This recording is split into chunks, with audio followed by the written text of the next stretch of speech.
This is a 125-gallon aquarium. This was changed out from a tall 90-gallon hexagon. That was just a huge pain to work in. And the fish that they wanted didn't really get along in a tank of that shape. Especially like these yellow tangs here. They used to always whip their tails at each other and just attack anything you put in a tank, and now they stick to themselves, or they swim together and they don't do anything to each other. But just tonight the LEDs arrived. These are 165 watt fixtures, just like I have on my tank at home.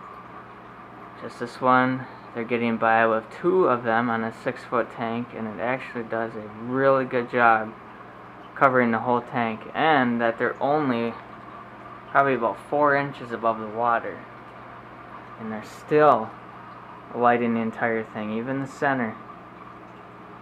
And if you look on the very back, you can see the kind of a reflection on the back. You can see where they are, but still, I mean, the entire tank is lit. It's lit well.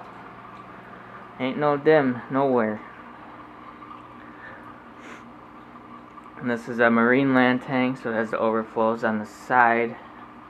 Be nice to get a piece of black acrylic or something just to cover that up so you don't see them pipes anymore.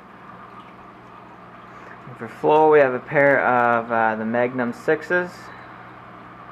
Definitely making a lot of flow in there. A lot of surface movement there. Plenty of flow. There we have a big ball of turbo snails all hanging out.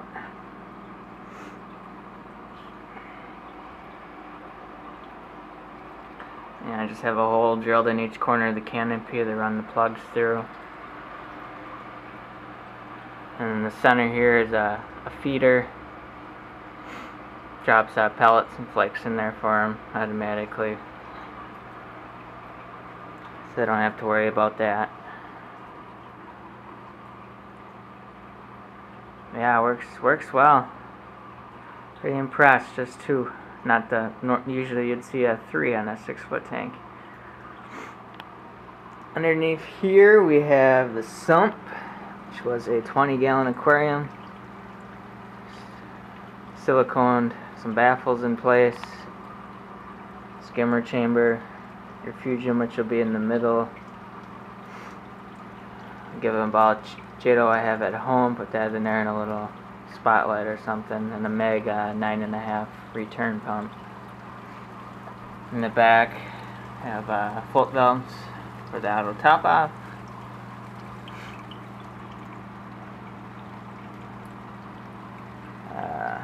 Two heaters are actually in there, only one is actually plugged in. Found that only one was needed. It's a single 200 watt heater, heats it just fine. Actually have the thing turned down pretty low. That's the main drain there, has a filter sock on there as well as the second one here, which is turned down, more low flow going through that one. That one also has a rocks 0.8 carbon from Bulk Reef Supply inside that sock.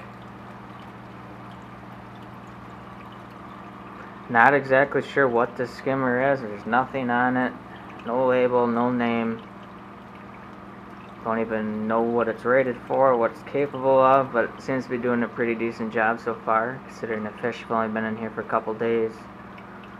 It's all new water. I mean, there's nothing for it to really skim, and it's starting to now with the fish in there. Little overflow container here for it. Here are 2 timers, one for the blue LEDs, one for the whites. The blues turn on at 9 o'clock in the morning, and then the whites turn on at 9:30, and then the whites will turn off at 8:30 at night, and then the blues will turn off at 9. So the whites will be on for 12 hours and 11 hours, and the blues will be on for 12 hours. Kind of a sunset, sunrise effect. Here are just a few shelves, some supplies, test kits, fracture meter, food, filter socks over there. And this tank here is just a 10-gallon aquarium. This is their top-off container. Got a MaxJet 600 in there. Just dumps water in the sump, keeps the water nice and level, as it was losing maybe a little less than a gallon a day. And this way it's very easy, especially going out of town for the weekends, or don't have to worry about that.